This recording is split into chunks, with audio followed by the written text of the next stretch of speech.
I started in 2004, I completed in 2008. During those 5 years, I have been All India rank holder as well. After that, LandCo Tech tenure of around 3 years, I went to work with HCL Technology, which is one of the, you can say, top few companies in India which are into ITES sector and serving globally. So I worked there for some time. Then I moved to DLF Limited, the largest real estate company of India. And from there, last organization before I came back to Nepal was Micromax. One sudden day, I got a LinkedIn message from Worldlink Communications chairman. And after 2 rounds of meeting, he offered me to work there as CFO. Controlling businesses of Golyan Group include renewable energy, and group is into solar power generation. Though it's a 20 megawatt, but it is one of the largest single location solar power plant of Nepal. So it's 20 megawatt, but it's the largest in the country. And then hydro. So Nepal does have renewable energies. So the aim of the group is to achieve 900 megawatt worth of capacities, where Golyan Group has stakes, right? Contributing either majority stake or 100% stake or a significant stake. So Golyan Group has that ambition to achieve. So that is one of the segment of Golyan Group business. Another one is manufacturing. So the largest spinning mills of Nepal, Reliance Spinning Mills, is part of Golyan Group. It does have 2 more manufacturing units of different products in eastern part of Nepal, that is in Viratnagar. Third one is again based on tourism, so hospitality. So it has one 5-star hotel already in Kathmandu Valley, and it is coming up with some other hospitality projects inside Nepal. For any CFO function or a group CFO function, for that individual entity or a group of entities, should be open enough to understand those nitty-gritties of the business, the strategies around it, and the signals it comes from the economy as a whole. I started my new innings in Nepal with a lower salary than what I was earning in India. Be ready for whatever amount being paid, but you should have confidence and motivation with you that you will be delivering more than what is being expected from you, and after delivering, you will have all the chance and opportunity to further negotiate with your employer. So that's the reason I said people should be open to learn enough before claiming to become a CFO or a group CFO. What is a CFO? What does a CFO do on a daily basis? What is the difference between a CFO of a single company and that of a large group of companies? And how do you become one? We'll try to figure that out by using the career arc of our guest today. And our guest for today is Mr. Sanjay Sah, who is the current Group CFO of Golyan Group. Mr. Sah, thank you for joining us today. Thank you. How are you? I am very good. How are you? I'm also doing very fine. Good. In the introduction that we'll talk about what is a CFO, what does a CFO do on a daily basis. But we'll come to that slowly. But I want to start, because you are a chartered accountant, I want to start, how did you start your career? And through your career journey, we'll talk about how you transition to CFO level and also to group CFO level. Thank you for having me here. I'm born and brought up in Nepal. So I completed my initial phase of studies, education in Nepal itself. So after completing +2, which is equivalent to intermediate in many countries, I moved to New Delhi for pursuing chartered accountancy way back in year 2004. I completed my educations primarily through a government school in my native place, which is based out in Mohotari district of Nepal.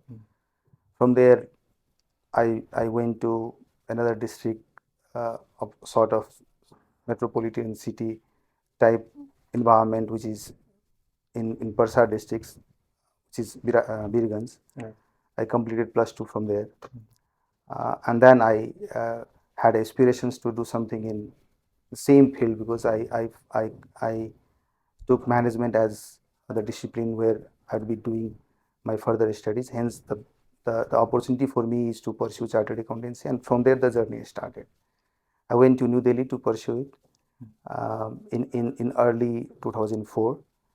And as you know, that chartered accountancy is 4 to 5 years. So you are from Nepal, but why did you decide on going to India for your studies? That time, ICANN, Institute of Chartered Accountants of Nepal, was new. So in 1999, it got enacted, and that institute got established.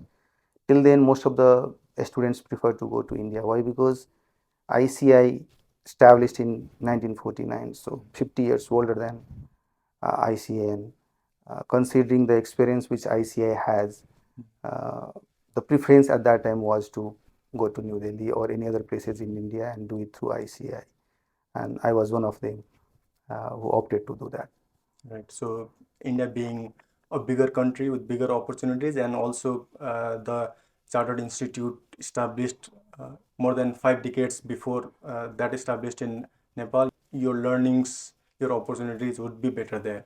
Yes, yes. And that is a fact also. Why? Because experience of one institute or another institute always play a role when it comes to delivering quality education. So, though at present ICN also got equipped with several uh, such things where ICN can also provide a quality education, and it is Right. in fact providing it. Most of the new generations opting for chartered accountancy from Nepal or Nepali citizen are opting to do it from ICN. And but at that time the preference was more towards ICI, and that is the reason I moved there.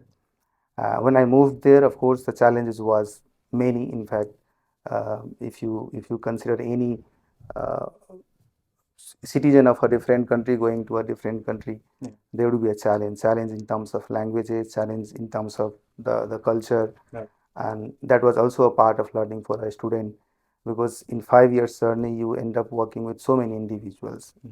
uh, why? Because there are 3 years of articleship duration where you will be actually getting training by working with some of the qualified chartered accountants and some of your peers inside a CA firm. Right. So that was a learning, and hence there was a challenge, at the same time opportunity to learn how you can get involved into a diverse culture environment and come out of it with a learning which will be helping you in future. So I started in 2004, I completed in 2008. During those 5 years I have been all India rank holder as well, so that helped me in fact in terms of managing my finances for that study also. So in 2008, when I completed my CA through CA campus, I got selected in one of the, that time it was one of the largest EPC next to NTPC. So they are into energy, power, and construction, some infrastructure projects. So I joined LandCo Tech Limited that time, which was a listed entity, and then from there my journey working in industry started. Right. Uh, from there I moved to, after serving few years in that country, I moved to HCL Technology. Before you went into the market after qualifying your chartered accountancy, during your period of study, you were rank holders in India, all India holder for I think in 2 examinations, right? Yes.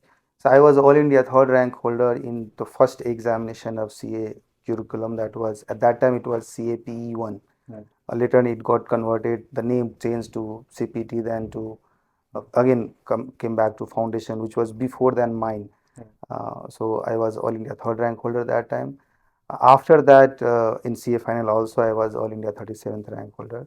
So becoming or coming into rank holders list gives you privilege Right. in terms of getting opportunity for job, or even if you think of going into practice, you can get similar rank holders pool who can, with whom can you can become a partner and start your practice. But I opted moving into industry. It's because there were some other commitments lying up with us in my family. Um, I have two more siblings who were still studying that time, so I didn't have that much gestation, that much of capacity to hold that gestation. So hence I needed to earn quickly so that I can support my family, at the same time supports education of my sibling, and hence I immediately opt for going to industry. Right. And for rank holder there are privilege in the campus also, so mostly companies opt to select those who are from a rank holders list. Right. And I get placed in one of the good companies at that time, and from there the journey started. As I said, I was just mentioning just before. After that, LandCo Tech tenure of around 3 years, I went to work with HCL Technology, which is one of the you can say top few companies in India which are into ITES sector and serving globally. So I worked there for some time. Then I moved to DLF Limited, the largest real estate company of India. And from there, the last organization before I came back to Nepal was Micromax, which used to be a mobile phone manufacturer company. And in year 2016, when one of my sibling, my younger brother, completed CA and he started working with one of the big four, I thought that this is the right time that I can come back to Nepal and do something in Nepal. So I came without any backup of opportunity. I thought I will be doing something after reaching Kathmandu. And I started exploring. I did something in freelancing also. But again, the destiny was going towards the industry, and hence my journey in June 2017 exactly I got started my another inning in Nepal in Worldlink Communications. After completing your chartered accountancy certification, you opted for industry. Though you were aware that the going into practice, CA practice, was also an option, but the fruits of those earlier struggles would take a long time to mature. Right. But in industry, you will have a fast growth there. So you opted for going into industry, and your first job was in an infrastructure company. Right. So what was your job role there? So I started in a corporate finance, and the role was mainly towards finalization of books. The company being a listed one, it has a limited review every quarter. So books needs to be maintained, and the quarterly review was happening every quarter. So hence there is a separate corporate finance role which used to uh, do required activities related to finalization of books. Company was into many business lines. As I said, it was into power, it was into construction, it was into infrastructure, highways and all. And it was into multiple, like in the power itself, there used to be multiple SPVs, right? So there used to be transactions between holding company with more than 100 SPVs, right? And getting records updated every quarter, because after completion of a quarter within certain days the reports needs to be published. So there is a separate function there, and amongst all the news joinees from that campus, my role was given to that finalization of accounts rules initially. So I started journey there. Initially I was an individual contributor, but in a 6 months time, when my supervisor observed that he has good potential to even lead few individuals under me, so after 6 months I got two reportees who used to report to me, and this is where the journey started from there. After your course, you directly started in a finance role, but your finance role was also coupled with the accounting role as well, right? Yes, the department was corporate finance and accounts, and it used to be someone taking care of core treasury, banking, some project financing. But initially, my role was mainly to maintain, or you can consider like finalization of accounts. So not a day-to-day entries, because day-to-day entries does happen at different SPVs level, and but when it got through ERP got consolidated at one place and publishing those informations on a quarterly basis, that too after getting it audited from one of the big four. In almost all of my career in India, there used to be one or the other big four as auditor to the organizations where I was working. So that used to be a good learning for me, getting the perspective of big four coming into play when it comes for finalization accounts on a quarterly basis, that too on annual audits. So initially it was a very good learning for me, because during articleship you get exposed to many roles. Out of them, eventually you want to get expertise in of your interest, right? Fortunately, I got something where I found that I was confident enough, and that is where it started at Golyan. You started on a power infrastructure company, and then within 6 months you were upgraded to a senior role. No, I got two supervisees reporting to me after 6 months. Right. And that was also because of one opportunity which came because my immediate supervisor resigned that time, Okay. and when the head of the department found me suitable to take at least the role which my supervisor was taking, Right. and then the two supervisors below me was aligned to me. My promotion did happen after 1 year of my joining, and Okay. that was also like one first time it was happening in that organization that any new joinees Right. was promoted immediately after 1 year of joining. Okay. So the scope of your work increased uh, within 6 months, but the actual promotion took another 6 months to happen. Yes, yes. Okay. And for how long did you work on that particular company? I worked there for around 3 years. Right. I joined in 2009. I left in 2012. So 3 years plus few months I worked there, Mm. and then I joined HCL Technology. Though the tenure at HCL Technology was small, a Mhm. little less than 1 year, but it was also a good learning because the industry itself was different. Right. It is into ITES, so most of their businesses are outsourced to that company from rest of the world. So Right.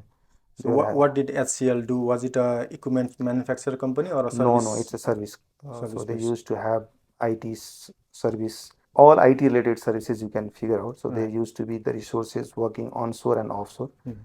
So like more percentage of the resources were offshore working from Delhi and NCR region, Right. and there is to be a separate department who used to be responsible to ensure revenue recognitions and revenue assurances. I was placed in one of the core role which used to report to CFO. Through CFO to chairman, there used to Right. be four people, 4 persons team through whom chairman wanted to have control over top 100 clients of the company. Right. So all of them used to be multi million contracts, and chairman wanted to have 25 such contracts with individually with all the four, and that is how that role was established. And I worked there for around little less than 1 year because of accommodation issues, because I used to stay in western part of New Delhi, Mhm. and then the office used to be in Noida, so there Right. was some challenges there, and hence that challenges was becoming more difficult and difficult even after metro service was there. So I thought to have my new role in an organization which is more close to my residence, Right. and hence I moved to DLF Limited, Okay. which is in Gurgaon. So Gurgaon from my Western Delhi accommodation it was more closer. Mhm. So this HCL Technologies, was it also a public company, a listed Yeah, company? yeah, it's a Right. listed company, and it has, as I said, it has businesses uh, more than 100 countries. So, Right. and at that time, it used to be having employee headcount of more than 120,000. Mhm. Probably today, it will be having more than 250,000 to 300,000. Right. So it So was a that very, huge, very big yeah, very company. big company. Right.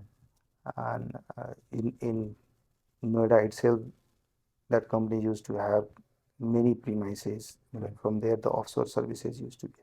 Right. So was that the HCL Technologies in Delhi? Was it the parent company of all the other 100 countries, or was it a standalone No, company no, for? that the structure used to be that HCL Technology is the flagship holding company, and that company used to have their SPV in respective countries. Right.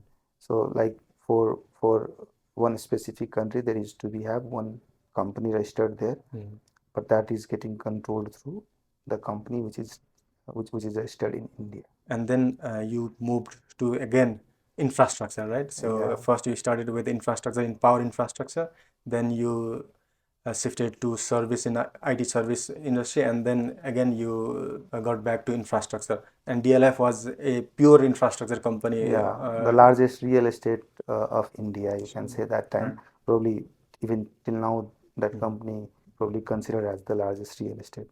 So DLF, does it only do constructions for third parties, or does it or did it develop, constructions or sites, real estate sites for itself as well? So DLF used to have, even today, they are having two segments. One, they say DevCos, which means that they are developing projects and selling it out to the customers. And other used to be having RentCos. Right. So means they develop it and then they rent it out to the incumbents. So any MNC want to set up their offices in India, so they are commercial office spaces that used to be leased out to those MNCs. Similarly, they used to construct malls, shopping complexes and all, which is again being leased out or provided on rent to the shops, right? So the segments where the properties are owned by DLF and provide a rental service or a lease service on lease to others, that is categorized as rentcos, and then there are others which are categorized as devcos. So my role was in rentco. So some of the projects got constructed during my tenure there includes Mall of India, Noida. There were some projects in Cyber City itself. So Cyber Hub. There were some SEZ projects. There were some projects in Hyderabad, which were again part of DLF Rentco divisions. Commercial office complexes, you can consider that. So I worked there for around 2.5 to 3 years there. And there were some structural changes in that organizations which resulted to a situation where I wanted to like move to another organization, and hence I moved to Micromax. Right. So in DLF also you were in finance department, and Yeah, what are the roles that you did there? so the good part of being finance professional is that irrespective of the industry, you have a place everywhere. Like, Right. so it depends. The role would be in the finance domain, but at the same time you will have exposure to learn different industry through that role itself. Right. So when I moved to DLF, the industry was real estate, but again the contribution from a finance professional was still there. Right. So the role I got, I mean, during every like changes, there are changes of positions as well as roles, because as I said, in HCL Technology it was more of a revenue recognition assurance activities, and then when I moved to DLF Limited, it was, my role was AGM, but in AGM it was more towards RentCo division. So entire finance structure was there, which used to report to me, and then I report to vice president. So this is how the umbrella was made, where different rules which includes all project related accounting, which includes all project related costing, which also includes ensuring account payables activities in place, and then preparing financials on a periodic basis, part of MIS system and all. And I used to report to vice president there. Okay. So you were the assistant general manager finance for the RentCo division RentCo of divisions. DLF. Right. And then after that, due to some structural changes in the company itself, you decided to move to a different organization and you joined Micromax. Right, right. What was your experience in Micromax and what was your role there? The role was more into operation.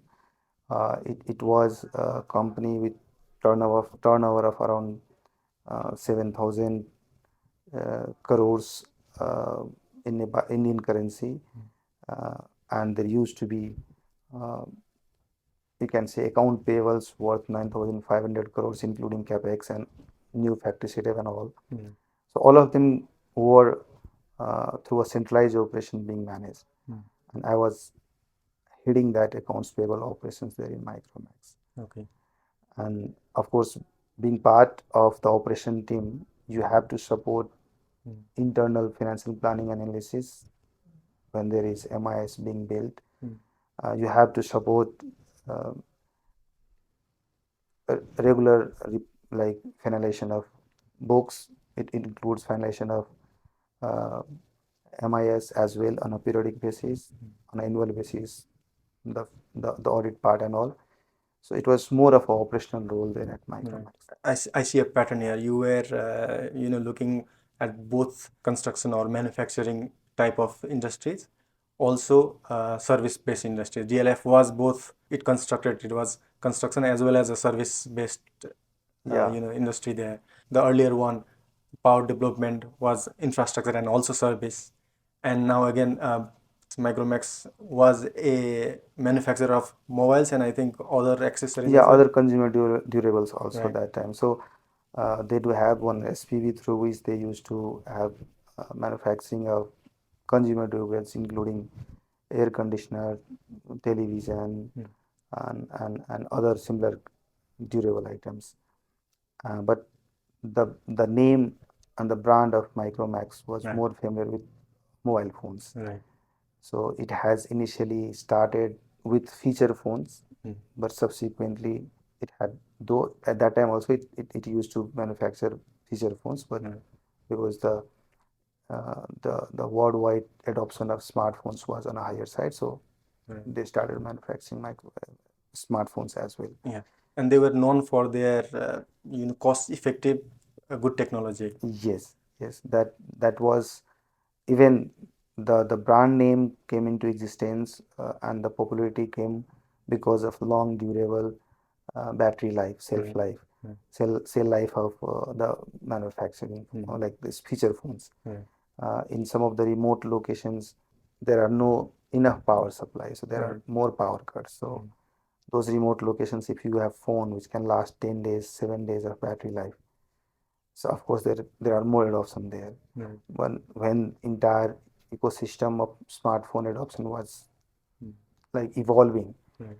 Micromax also entered into that space, and Micromax did well that time. In fact, after Samsung, Right. the largest brand from India was Micromax. Mm.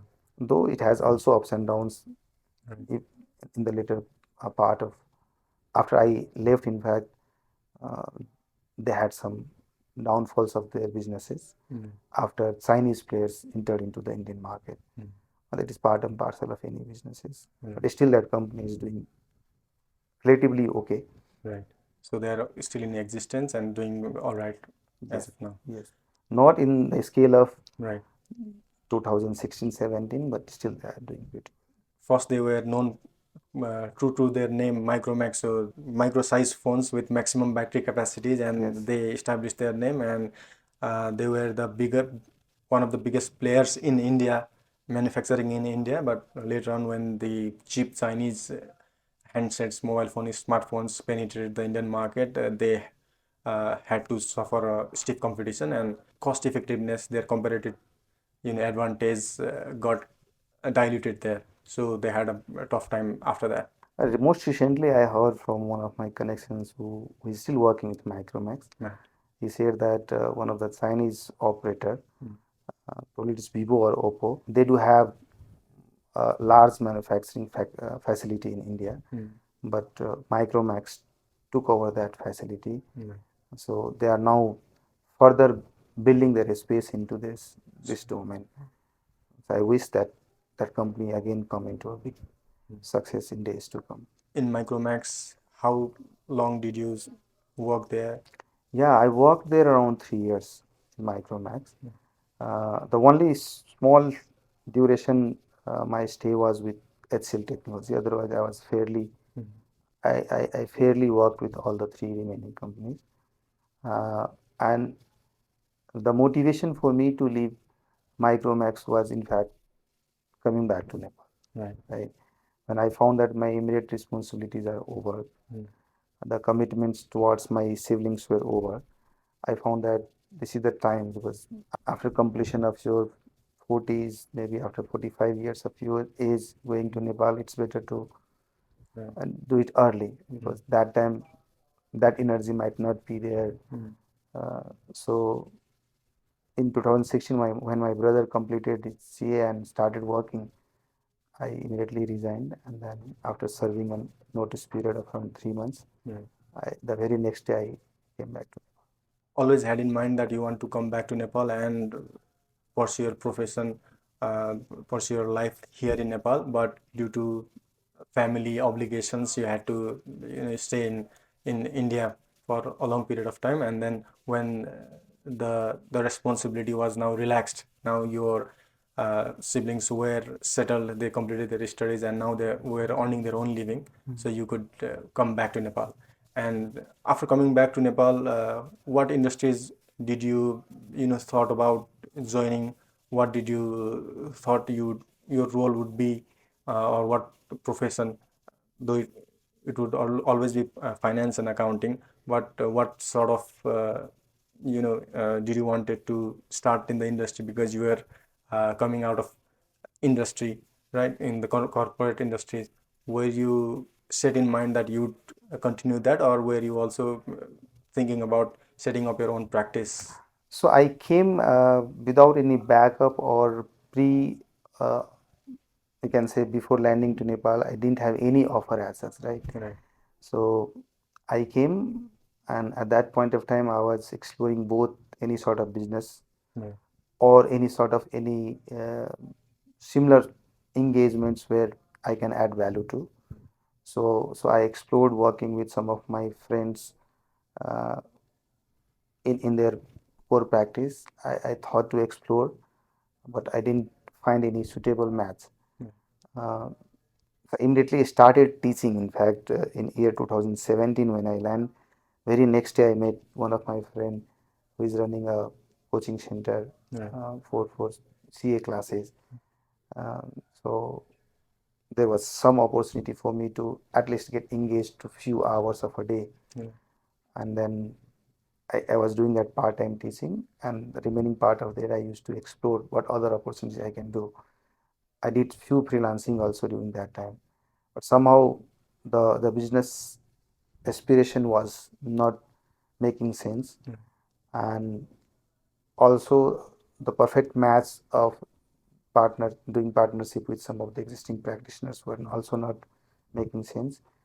In that journey of finding a good opportunity for me, I one sudden day I got a LinkedIn message from Worldlink Communications chairman, and after few rounds of meeting, Right. he offered me to work there as CFO. My earlier experience in India, where I started from very base level, Right. and probably I worked at different spheres, where different stages where uh, finance and account professionals contribute, and that gave me enough confidence and motivation that I can actually deliver as a uh, uh, or I can deliver responsibly for a role which is being offered that time by uh, Worldlink Communications, and Right. I accepted that offer, and in first day of June 2017 I joined there as CFO. Earlier in India, though the companies that you were working for were far bigger than what you started in Worldlink, but your role, even if you are working for large companies, were just below CFO level. You had reached up to that level, and then now you transition to the ultimate responsibility of the finance department, just below the CEO in Worldlink, right? And when you started in Worldlink, how did you think that you could, in as a finance professional, as a CFO, how you could, increase the business or help Worldlink Communications, because it was now growing. Yeah, It is now also the biggest ISP provider in Nepal. But when you started, that time also it was the biggest, but it was in the phase of growing, not as big as the size it is now. So what was your thoughts when you started in Worldlink? the first part of your question where you say that the earlier roles was not uh, as responsible as a CFO does. But what I feel that though in different organizations in India, but at least I just different Right. roles, right? So I started with a different role. I in the same organizations I got exposure to some additional roles.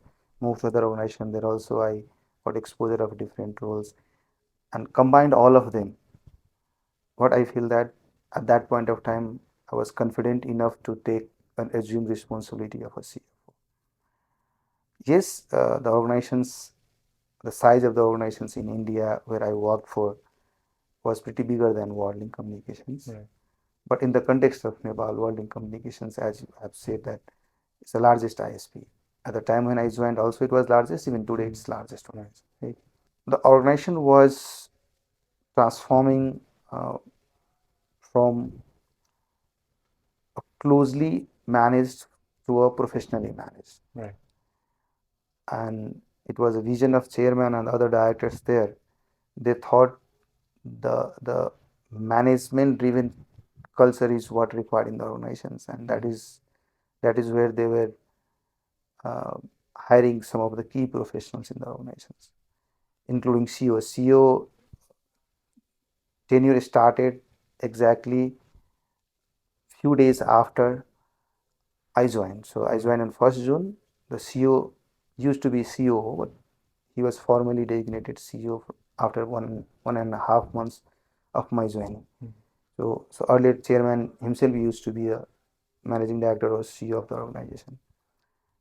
So the approach of the management was on a right side, uh, and organization, though at that point of time, in a space of a fiber technology based ISP that was evolving, and Worldlink was taking lead in doing that, bringing that technology to Nepal. So I had enough things to do in Worldlinks that time when I joined it. Right? Finance transformation was one of the key responsibility, and managing all of them uh, through a new mindset was something which was an opportunity for me. At the same time, it was a challenge, because coming from Indian culture of organizations, where the culture is completely different, and coming back to Nepal where you find a different culture. So there are culture, why I say different, though I am used to the Nepali culture, why, because I myself is a Nepali citizen. But the culture of me working as professional in India versus starting a new journey as professional working in Nepal, it was different. And that is where I say there is a challenge for me to adopt that culture. And it had uh, different experiences altogether in the initial phase of my association with Worldlink. Why? Because managing people with different mindset, because India, the responsibility of an individual working in the organization is being assumed differently than it's being assumed here. Why? Because there are some support from labor laws where people are more relaxed. So what we feel that working in India was more stressful than working in Nepal. So people working in Nepal is more relaxed. But managing, because there was a transformation where I thought there are enough things to do. Hence, managing people there itself was a challenge for me. Would I be right in saying that at that period of time, at that point of time, Worldlink was essentially running like a startup? No, Worldlink was already 20 years old company. Right. But because they were now trying to, get into more professionally run, as you said, so they wanted systems in place. So there's a transition period where a company is a startup and they are run like an entrepreneurial business. And then after a certain period of time, when there's a business becomes huge, they'll need to bring in systems in place to manage the business that already is, and also plan for the expansion. Expensive. So Worldlink was at that point of time where they were now trying to lubricate the system, right, to make it smooth, and also uh, plan for expansion to other areas. So that was the period of time where the chairman, the company was looking for individuals who had experience in the size of companies that they wanted to become, right? So they tapped you to as a CFO there, so that you could bring in your experience as someone working in finance in in a lot of well established big large companies, and also with the vision that they also want to be bigger than they already were. Yes, because company was in a growth phase, and company was expanding all over Nepal. So pan Nepal ambition was there. For that, there were good exposures from bank, Right. and bank also wanted some professional in the finance domain to be working with Worldlink, so that bankers will also have comfort. Right. So it's not only what an organization want, but also the other stakeholders of that organization. So banker was one of the relevant stakeholder of the organization, and there was a request from banker also to have a finance professional working with Worldlink, so that the expectation of bank can also be met. And as the it was from a small setup, it is growing and expanding all over Nepal. Um, the scale of business is going to be huge, and hence there used to be some transformation, and that was a good opportunity for me also to prove and contribute. Right. So, and that is where it started. I immediately convinced management to implement ERP into the organization, so that things get structured through the system. When you ask an individual to work on certain things, and they do have multiple versions to defend it not to do. Right. But when you bring a system, an ERP sort of system into the organization, where there are no other option but to do what system says. So initially I found that implementation would be a ideal situation to counter the changes or the culture changes.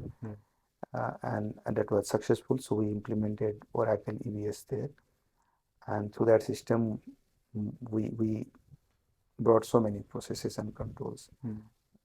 And along with that, there were more and more exposures from bank.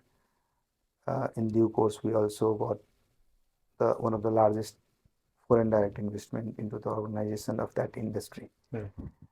So in ISP, probably that was the first one, and the size was also significant investment.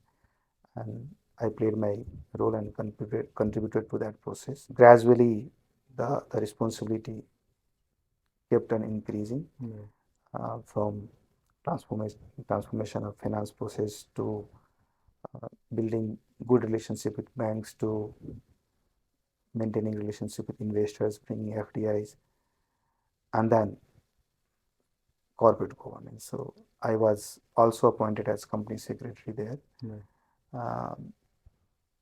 Gradually, I got promoted to Group CFO. We took decision to invest in one of the, we can say, second largest PSP, payment service provider, named Khaldi. So we decided to invest there. So through that investment, I got also exposure and opportunity to contribute in the corporate governance part of it. So I was on the board of Khaldi as well. And then there are other few companies where Worldlink has direct investments. So contributing to those other group companies, hence I was playing my role as Group CFO in Worldlink Communications till 2023. Right. So in your career, you didn't get siloed in just one division.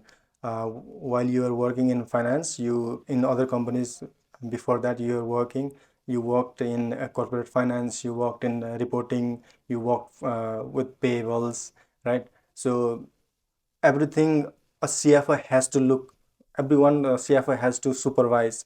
So you had the 360 view because you had all the necessary skills, necessary experience in those sectors. So you are able to look from the perspective of a CFO and every individual sections of the finance side of the business. So you were able to put in place a system, an ERP system, and also what is expected of those below you, of all those operations, and bringing in ERP system also helped to make the reporting part very efficient. And then when you joined in Worldlink, you were just working for a single company, Worldlink, and then after implementing the ERP system, after that project was completed, you were the group CFO. In fact, when I joined, the main role was with Worldlink Communications as standalone company. So hence I was a CFO there. You rightly understood that the earlier experiences, though in piecemeal, but all relevant roles and skills which was required for a CFO to have. So you should have a know-how of how one individual processes or sub processes does get done in respects respective entities, right? Right. So I was having that experience in all the four earlier organizations, and combining all of them put together with, again, confidence that you carry from working in international setup. I had enough thing to contribute, Right. and hence I found myself successful in contributing to the extent the organization needed that time. Right. And when I joined, the organization was hardly 60,000 uh, household as retail customer base, and when I left, it was around 800,000 customer base. So you can consider the journey that organization has, and in that journey, I as CFO initially and then subsequently as company secretary and group CFO had enough thing to contribute, and that contribution actually gave results, and that results is visible. Right. I got enough appreciations from the promoters, board members, and advisors, and even investors. Yeah. And that is one of the biggest satisfaction I carry, that I actually contributed. And initially it was only one company, but as I said, there was subsequently some companies which became wholly owned subsidiary of Worldlink. Right. And then there was one investment in fintech. Right. So considering all of them, we consider that as a group. Right. And hence my role was towards all of them. But not into day-to-day operations in the later part of my career in Worldlink, Right. which used to be earlier in the initial phase while being with Worldlink, but more into strategic, more into governance, more into building good relationship with bankers and investors. So that was the strategic element of any corporate finance activity, which comes into play for building an organizations and make funds available for the growth and expansion of the organizations. So Right. there I contributed. Right. So one of the questions that I had in mind to ask you is that CFO roles are primarily, thought of as just working in finance, and that's all.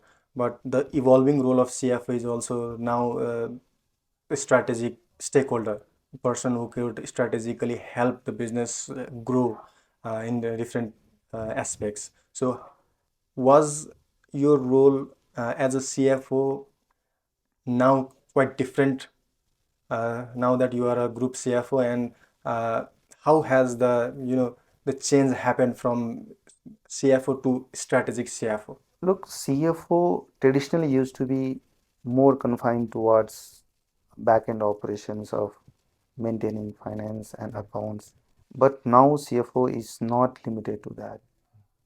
With the changes in technology day in, day out, you see several innovations coming in, and those innovations are opportunities at the same time, uh, challenges to the businesses, right? And being the relevant business partner, which I say finance is one of the important business partners of any organization, and CFO should be ready to accept that changes, and accordingly modify as per need of the organization, right? Right. CFO should be more strategic, that is for sure. One has to consider that, and the CFO which is into more strategic and more contributing, understanding the values, generating the values, delivering the values, Yeah. and maintaining those values are the one who are successful in this domain. Right. I still find some of my uh, peers of the same age group and same time when I qualified and they qualified, but some of them are still struggling at the role which is below CFO or not at par with CFO. But those who took responsibility, some of my friends are actually growing with the growth of the organization. Why? Because in each stage of the growth, the person who is supposed to be contributing as CFO should be open, Right. right? So these days the terms are interchangeable. Some of the organizations started saying CFO as CVOs, Right. Chief Value Officers, right? So you need to understand what the value requirement of any organization is, Right.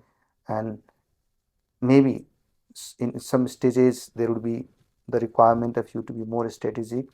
Some stages there would be requirement to be more operational, right? Right. but you should be open for all of those roles. In a group CFO context, there will be some, or like once you become group CFO, there are multiple individual entities are there, and there would be finance head or CFO of all those entities altogether. But they also need some sort of supervision and guidance, and there the group CFO roles comes into play. Right.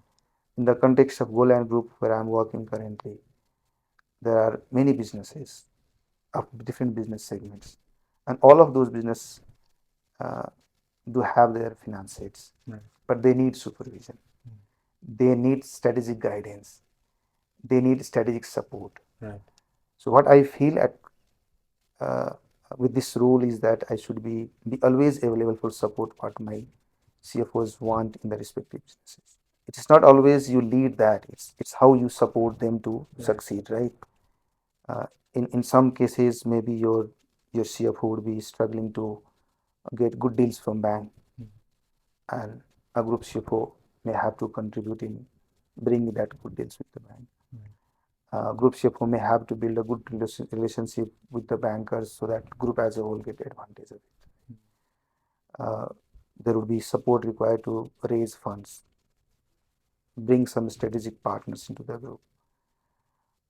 There would be requirement to standardize process across all group. When I leave all 4 or 5 CFOs doing their things individually, separately with their individual mindset, maybe the group objective doesn't get achieved, right? So to achieve that objectives of the group, you have to bring all of them together so that each entities within the group at least has some standardization. Right. So not just ticking boxes that this industry of the group is doing good, that one is also doing good, but in the bigger picture, is the direction of all those companies, all those entities in the group also aligned with what the group is trying to achieve. Right. Right. So So individual company does have its own objective, right? But group does also have the objective as a group, right? So if I find there is misalignment with individual objective with the group's objective, I need to play my role to contribute enough so that that gets aligned, right? As I said, it has to be more contributing in nature because I'm not into operations, so the challenges what is there with the operations are felt by the individual CFOs. But since I do have the experiences of working as CFO and before that as respective segments inside the finance function and also as individual contributor, I do have legacy of those experiences, and which make me humble enough to understand the pain which my CFO is facing, right? And this is how probably a group CFO roles comes into play, right? And a group CFO should be understanding nitty-gritties of the individual processes, though not being in operation, but at least understand the challenges in the operation and contribute and support to the extent possible to the individual function heads. Right. So like you said, now the CFO's role is not just finance, but also adding value, chief value officer. And the major part, when I hear you, say, major part of your role now, not just is not occupied by numbers alone, but building relationship, listening to your other group CFOs and helping them, and also trying to communicate the strategy of the group to your CFOs and also through them further down the line. So the relationship or the role of a CFO has changed from just looking at numbers to looking at humans and adding value to those humans, be it in the organization or the other stakeholders like banks and shareholders, the consumers as well. As I said, finance function as such is one of the important partners, or you can say business partner, right? And at all stages, you find the involvement of finance. CFO or the group CFO should be able to understand the objective of the organization and be contributing in making a strategy to achieve those objectives. And while making those strategies, should be open to adopt the changes in the environment, the technologies, and which will help in achieving the objective more successfully. Right. In the due course, along with the role of CFO or the group CFO, the role is of group CFO, of course, multiple uh, businesses should be taken into consideration while forming a strategy of the group. If it is for a single organization CFO, at least the objective of that organization should be uh, achieved by maintaining by making strategies around it. So you rightly said that it's not only the numbers. Right. Numbers are byproduct. I say, right, because it's because of the businesses happening, the numbers eventually come into existence, right? Right. So while businesses are happening, there are multiple supports required to achieve the objective of that business, right? So only doing post-mortem activities of analyzing the numbers, though that is also one of the role that a CFO has to perform, because unless understanding through post-mortem activities by analyzing those numbers, it doesn't give you enough comfort or enough learning so that the next time will have already some experience of the past which will help you to achieve something good in the future. So that is also the important role, but that is not only the role now, right? In the process of achieving objective of the group or of the organization, you need to be understanding the strategy around it. Now you are currently in Golyan Group. It is one of the biggest business houses in Nepal, and it is also involved in a lot of industries.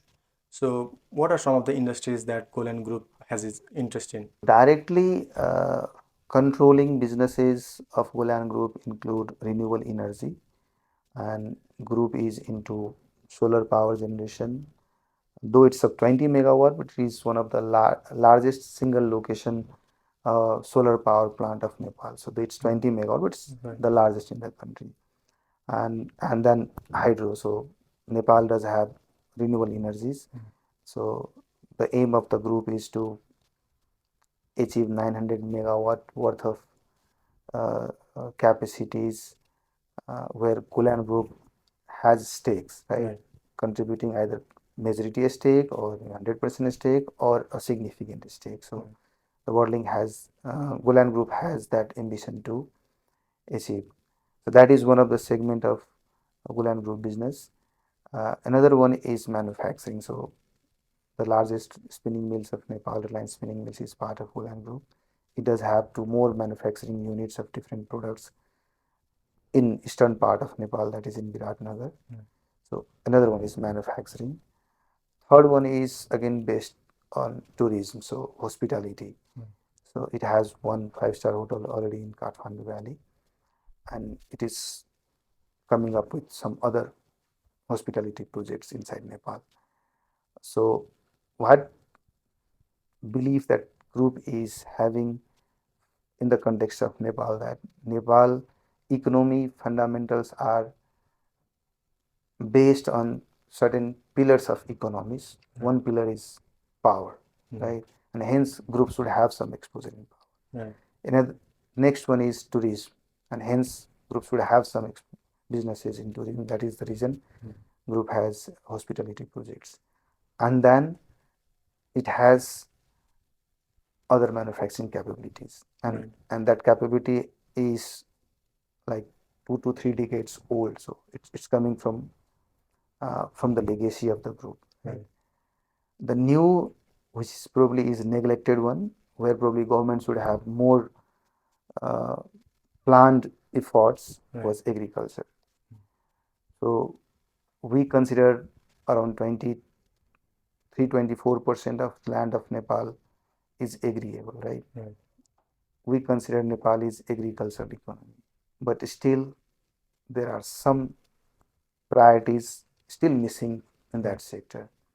So Golyan Group thought that from a corporate side, somebody has to assume that responsibility, and hence Golyan Group has significant interest in agriculture as well. So all the three main pillar of the economies, agriculture, tourism, and renewable energy, so group has their presence.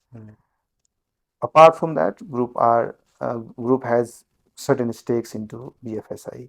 So banking and financial institutions also, insurance also. So it has probably a different diversified businesses. Right. So when the group is growing, the group also wants the economy to grow. So that's why major investments have the group is doing in those 3 or 4 pillars of the economy. I want to come back to your role as a CFO. What difference have you found in doing your role as a CFO in a company or a group with investments in one type of industry versus having exposure to many multiple industries? It comes with the principle of, normally we say, portfolio management, right? Right. If you have multiple portfolios to manage, you always evaluate which business is going to contribute more in terms of generating higher values, right? So if you have 5 options, you will be selecting those options which has more potential to contribute in terms of your returns, right? So at the same time, returns in short term or long term, considering entire duration of the projects or entire life cycle of that business. Which business has more return during the life cycle of that business, right? Yeah. So we do evaluate, we do analyze the potential of respective businesses, not only from a short-term benefit point of view, but from a longer benefit point of view, and accordingly choose and prioritize. So any business does have limitation of funds, right? It's not that there is abundance of funds so that you can enter into all the business at once. Right. So you have to prioritize. So with the flow of sources of funds you do have, or the visibility of those funds you do have, you need to prioritize things in such a way that you can get maximum value out of your available resources, right? Yeah. So that is also one of the key role of finance professionals working in the conglomerate, where you need to convince your management with logical and factual data backing. So data driven decision making needs to be used there, convincing your management that this should be prioritized over the others, and probably coming year we should be prioritizing and investing in this, and other business opportunities also relevant and is making sense, but probably we should be doing it after 1 year. So this sort of contribution coming from a finance professional is more desired in the organizations where it has multiple businesses. Right. So you do have to make choices or make decisions on a single business. Also a lot of portfolios, and also while you are looking at it, you will have to have a good view of the long-term economic challenges or where the direction of the whole country is going, because as a conglomerate, you'll have to have those knowledge as well. It's not only for me being with Worldlink or being with Golyan Group. For any finance professionals which has a responsibility of working as CFO or as Group CFO, that individual has to understand the economies, understand the changes in the economic environment, and understand the business where that group or individual entity is. Sometimes there would be opportunity of a specific business, and if you miss that opportunity, you will not be able to get the return which probably would have been available for you to, right? So you need to be very open-minded. I say that your antenna used to be catching those signals timely. So for any CFO function or a group CFO function, for that individual entity or a group of entities, should be open enough to understand those nitty-gritties of the business, the strategies around it, and the signals it comes from the economy as a whole. So macroeconomic factors also, the signals from those macroeconomic factors needs to be understood properly while deciding or even suggesting the management who does have that authority to decide. Some of the decision making authorities are not available with CFO or group CFO. For that, the function that CFO or group CFO has to convince the person having authority to take a better decision. And while convincing to take a better decision, you should have enough arms and ammunition coming that signals from the macroeconomics, understanding analysis of the numbers which you do have, Right. the resources we do have, and then the prioritizing things which should be done first and then which should be taken next. Many of the viewers that are watching are accounting and finance professionals. They may be in the practice or they may be in the industry. So following your journey, what I've figured is that you have to have an ambition. You should be ambitious. You should have strategy in place for yourself, and also try to strategically place yourself in different functions of a company, and move around in companies and have a knowledge of different industries, and also develop human relationships as well, and not just focus in just numbers. Many of the finance and accounting professionals tend to become just the numbers guy, right? So they tend to reach to a certain level, and there's no moving up. Like you said, some of your own uh, friends are for quite a long time stuck on that same level because they're just the numbers guy. So I want to hear from you, what suggestions would you give to young professionals that want to someday become CFO of a company and then again head a conglomerate as a group CFO? Reflecting to my own experience and the experiences of my peers uh, back in India, and also some of the colleagues or the peers at my age group or the qualification year group. Uh, Out of those experiences, what I concluded is that one has to give time and understand the processes at different stages of the journey, right? I found few individuals uh, where for a small organization, the title given to that individual is like you are a CFO of that business, right? Right. And then he does not accept or she does not accept below that designation, even if the organization with a bigger scale is there. Right. He or she says that I'm already working as CFO of this organization, but the nature of that business, the scale of that business could be pretty low, small. Right.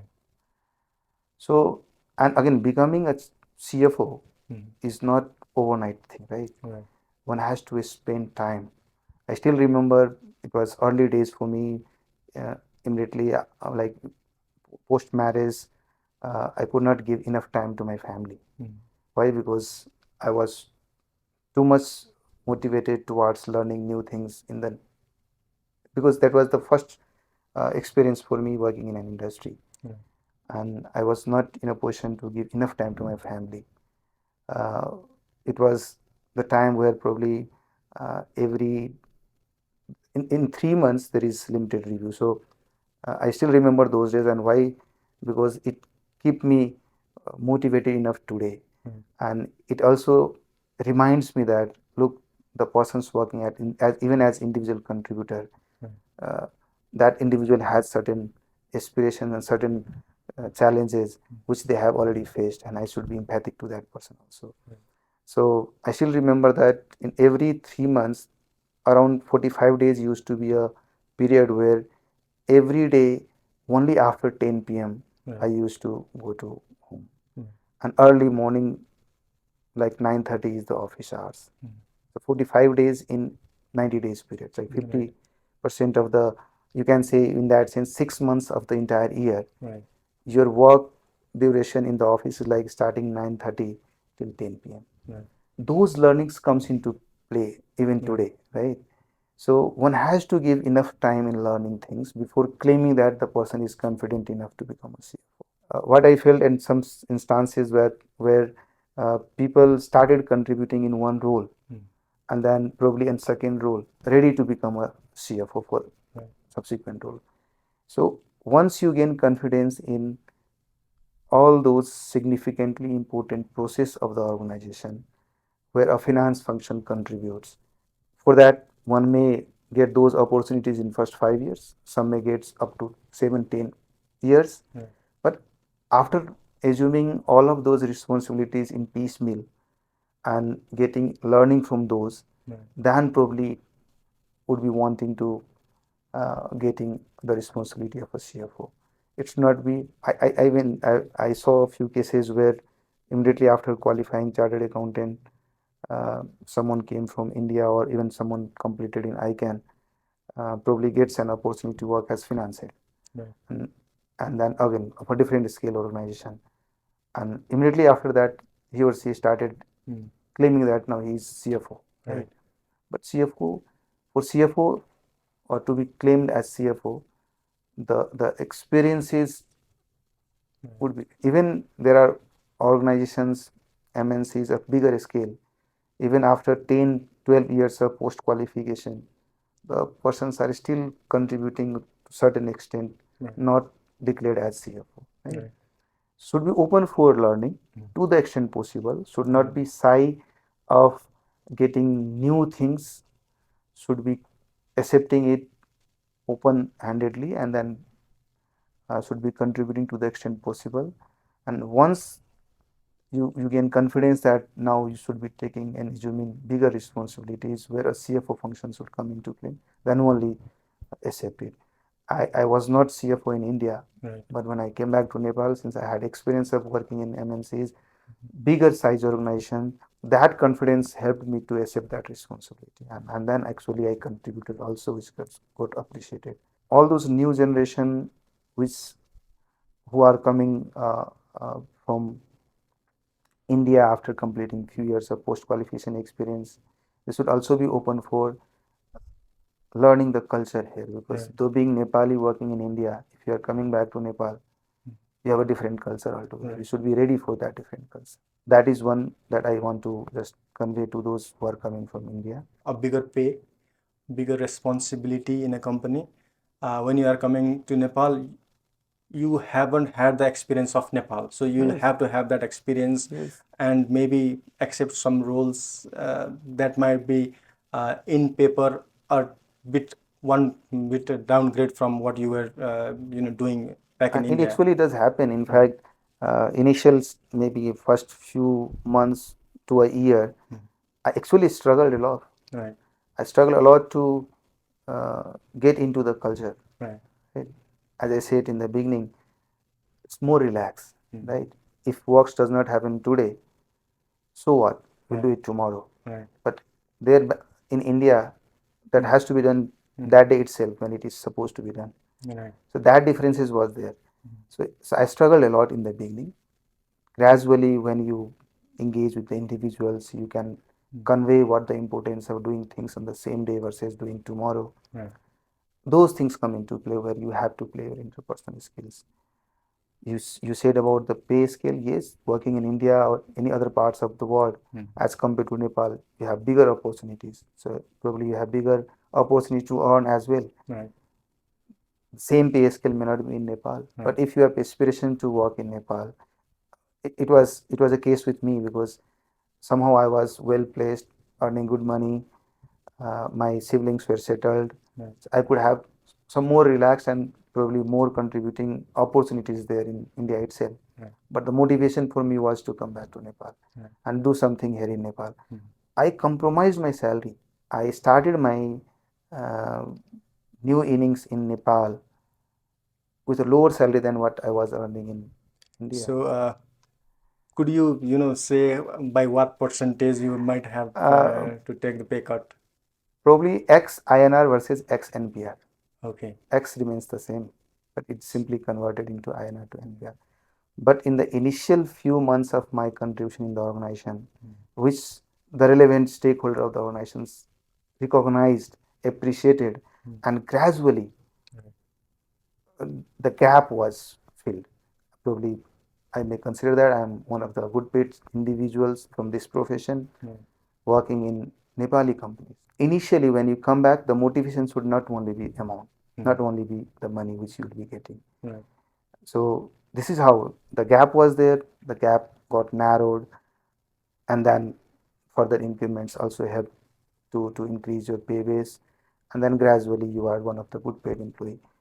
So I also even suggest and uh, give advice to the professionals coming from India and with a motivation to work in Nepal. Be ready for whatever amount being paid, but you should have confidence and motivation with you that you will be delivering more than what is being expected from you, and after delivering you will have all the chance and opportunity to further negotiate with your employer, and your employer will not think of leaving you because you started contributing. Right. So that I have basically experienced myself. If you want to become a CFO in a conglomerate, let's say, you'll have to have experiences in multiple sections of the finance department, in multiple industries, in multiple companies of different scales, and in multiple cultures as well.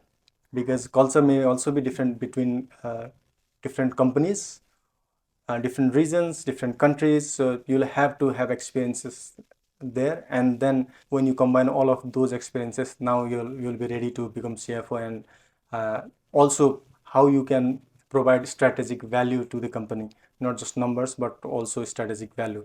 Then you'll be slowly you'll reach to the CFO level where you are currently today. Yes, I agree with what you said. If it is a parachute landing or helicopter landing directly as a CFO, Right. then it's a different case. But otherwise, when you gradually taking bigger responsibilities inside finance function, starting at individual contributor, then becoming supervisor, then further becoming with more supervisees, you'll have all of those skills coming in the different stages of your career in the organization, right? In one organization or maybe multiple organization. If it is with different businesses, probably you'll be learning different businesses, how similar uh, same finance function is different from one businesses to another businesses. So it actually comes, the way you progress on your career, it actually comes. And by the time you reach to a finance head or CFO level, you should have all of those into play, right? And then if you are into one company, becoming a CFO of one company, of a specific industry, you move on to a different industry, again you contribute some sort of role there. It means you do have now experience of two different industries. One conglomerate may have multiple businesses, you can directly go and fit into it. But if you have worked also in different entities at different stages of your career, you actually work with different people, you actually work with different cultures. So all of those baggages, or all of those, I say, baggages of learnings, which is on a positive side, will actually help you to become a good person when you enter into a conglomerate which has multiple businesses. See, look, managing individuals is managing any like human beings probably is the toughest job, right? Because you have to manage psyche of a different person. Sometimes becoming a supervisor is the toughest task, I feel. Like being individual contributor is the easiest thing because it is something which is in your control, right? If something is expected from you and if that is within your control, you deliver it.